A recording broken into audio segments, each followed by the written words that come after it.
बहुत बार जीवन में ऐसे पुरुष या स्त्री मिलते हैं जो मिलते ही आपको हाइप अप कर देते हैं, इतनी इंटेंस बातें करते हैं, इतनी इंटीमेट बातें करते हैं, अपनी डार्केस्ट डिज़ायर्स, अपने सीक्रेट्स सब बता देते हैं और आपके बारे में लगातार पूछते हैं, ऑब्सेस्ड रहते हैं। आपको लगता है कि इस नज़र से किसी ने मुझे कभी देखा ही नहीं है और इस तरीके से किसी ने अपनी चीज़ें मुझसे शेयर की ही नहीं है।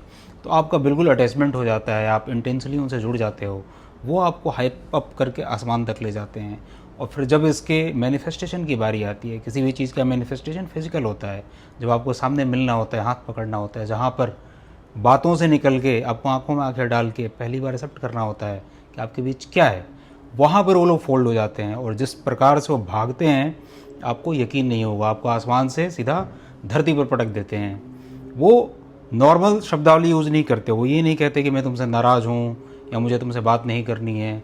वो कुछ अलग शब्द प्रयोग करते हैं, जैसे वो कहेंगे कि मैंने आपका एक्सेस ख़त्म कर दिया, मुझे तुमसे बात करनी है नहीं कहेंगे, एक्सेस ख़त्म कर दिया, मैंने काट के निकाल दिया।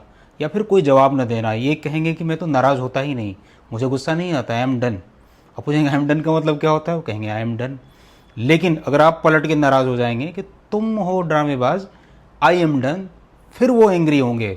जो कुछ देर पहले कहते थे कि मुझे एंगर नहीं आता, वो एंग्री होंगे। ये एक पर्टिकुलर पर्सनैलिटी है जिसे इंटीमेसी अवॉइडेंट कहते हैं, कि इन्हें डीप बातें करना, डेप्थ बातें करना, रेंज पे जाना, ये सारी चीज़ें बहुत पसंद है, बहुत डीपेस्ट फीलिंग्स, लेकिन अपने दिमाग में जी रहे होते हैं।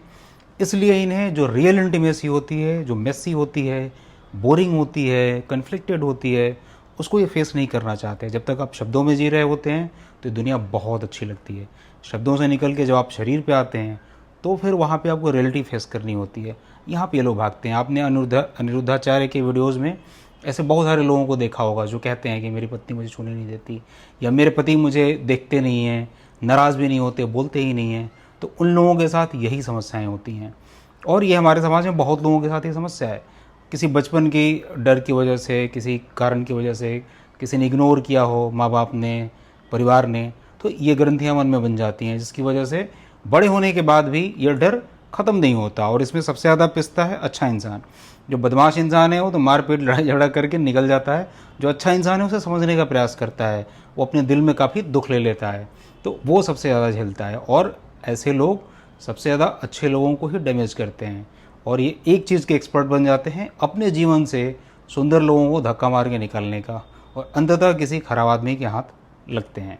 तो जब भी ऐसे लोगों से मिलें, इन्हें सलाह दें कि किसी थेरेपिस्ट या साइकियाट्रिस्ट से मिलें, खुद से सॉल्व करने की कोशिश न करें।